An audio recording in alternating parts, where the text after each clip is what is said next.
Ibihe byiza abakunzi ba Iwacu TV mbanje kugusuhuza wewe wakandi subscribe nawe utari wakana subscribe byo kandi subscribe ariko rero niyo noneho ndagira ngo urimo kubona hano kuri screen yawe bano bagabo bombi harimo uwo bita Bruce Melody akabamo no bita Diamond ariko reka nkubwize ukuri bro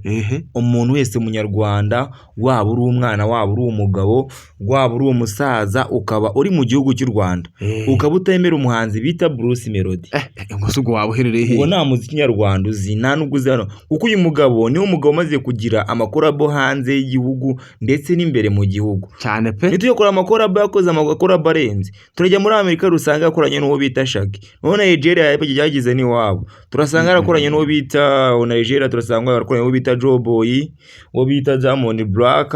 abose n'Abanigeria bagiye bakorana turasanga afite abantu cyane bagiye bakorana indirimbo kandi zikaba hiti uyu mugabo umunyarwanda utemera kuno mugabo ari umuhanga ndetse ari umwartiste akaba n'umuhanzi waciye impaka mu gukundwa n'abantu benshi cyane ndetse akagira amakuru menshi cyane mu gihugu rega nitwe tujya kwanaliza ibikorwa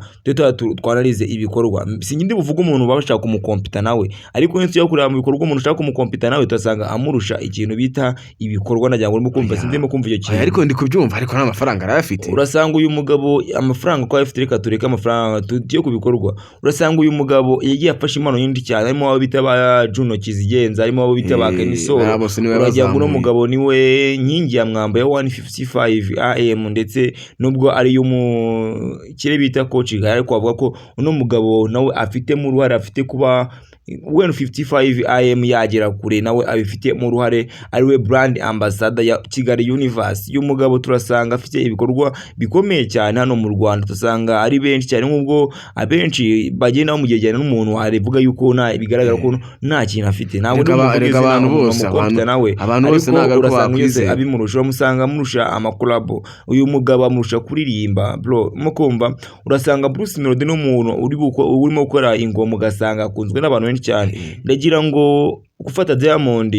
ino ndirimbo ya Diamond na Bruce Melody ubyemere cyangwa ubyumve cyangwa ubihakane ino ndirimbo ya Bruce Melody agiye gusohorana na Diamond niyo new song ya 2025 kandi yo hit ya 2025 mu meshi iyi ngoma izasokeza bikubita iyi ngoma nti no kubita gusa no ngoma izasokera azaba ari umuro kurusha uko twe tubitegeka kujo nuko tubyumva reka tugiye tubyumva bamwe batangiye kukanase ngo Bruce Melody nagiye ngo waza ngo gasango nage waye nziza kandi Bruce Melody